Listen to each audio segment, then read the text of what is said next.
اعوذ باللہ من الشیطان الرجیم بسم اللہ الرحمن الرحیم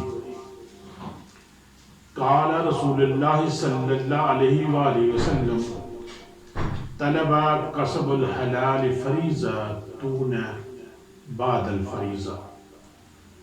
نبی مہربان صلی اللہ علیہ وآلہ وسلم نے فرمایا فرضی عبادات کی بجا آوری کے بعد حلال طریقے سے رزق حاصل کرنا سب سے اہم فرض ہے۔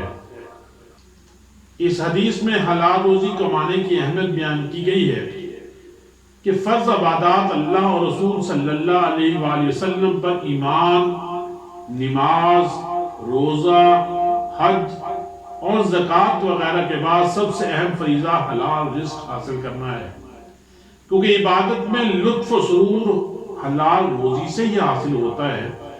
جس طرح ظاہری نظافت پاکیزہ لباس اور جسمانی طہارت سے حاصل ہوتی ہے، اسی طرح قلب و روح کی پاکیزگی حلال رزق سے حاصل ہوتی ہے۔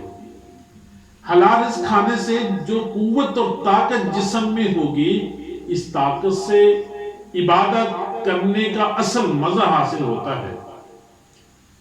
میرے پیارے دوستو ساتھیو، آپ صلی اللہ علیہ وسلم کا ارشاد ہے کہ وہ گوشت اور وہ جسم جنت میں نہیں جا سکے گا جس کی نشو و نما حرام مال سے ہوئی ہے۔ آپ صلی اللہ علیہ وسلم نے فرمایا جو شخص حرام مال اپنے پیچھے چھوڑ کر جائے گا، اس کے لیے جہنم کا توشہ ہوگا۔ آپ صلی اللہ علیہ وسلم نے فرمایا کہ ایسا نہیں ہوتا کہ کوئی بندہ حرام مال کمائے پھر اس میں سے صدقہ کرے تو اس کا صدقہ قبول ہو، اس میں سے خرچ کرے تو اللہ کی طرف سے اس میں برکت ہو۔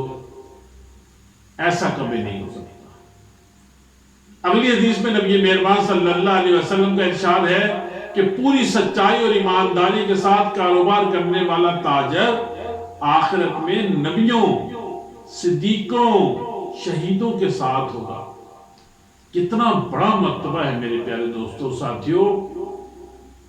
ہم مسلمان ہیں اور بحیثیت مسلمان ہمارا یقین ہے کہ قیامت آنی ہے اور قیامت کے بعد ہمیں جنت یا دوزخ میں سے کسی ایک جگہ رہنا ہے، اور پھر ہماری تجارت اس کے نتیجے کے اندر ہم مسلمان صدیقوں، شہیدوں کے ساتھ ہو، تو اس سے زیادہ اچھی چیز ہمیں کیا چاہیے؟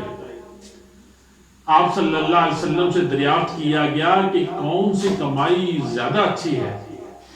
آپ صلی اللہ علیہ وسلم نے فرمایا آدمی کا اپنے ہاتھ سے کوئی کام کرنا اور ہر تجارت جو پاک بازی کے ساتھ ہو۔ آپ صلی اللہ علیہ وسلم کا ارشاد ہے کہ حرام کمانے والے کی دعا قبول نہیں ہوتی، خواہ وہ کعبے کا پردہ پکڑ کر کرے۔ اللہ اکبر۔ دوستو کتنی بڑی بات کر دی نبی مہربان صلی اللہ علیہ وسلم نے کہ کعبے کے لحاف کو پکڑ کر بھی اگر حرام کمائی کرنے والا فرد دعا کرے گا تو اس کی دعا قبول نہیں کی جائے گی۔ اسی لیے حضرت عمر فاروق رضی اللہ تعالیٰ عنہ فرماتے تھے کہ جہاد کے بعد میں چاہتا ہوں کہ رزق حلال کے لیے میں کسی وادی سے گزروں تو میرے اوپر موت آ جائے، یعنی کہ میں رزق کی تلاش کے لیے نکلوں اور مجھے موت آ جائے۔ میرے پیارے دوستوں اور ساتھیوں، حلال کمانا فرض ہے۔ حلال رزق سے روزی میں برکت ہوتی ہے، دل کو سکون اور اطمینان نصیب ہوتا ہے، اولاد نیک و صالح ہوتی ہے، دنیا میں بھی عزت ملتی ہے اور آخرت میں آپ کے لیے جنت کا وعدہ کیا۔ میرے دوستو، یہ جو اولاد ہے نا، یہ اصل میں ہمارے اعمال کا نتیجہ ہے۔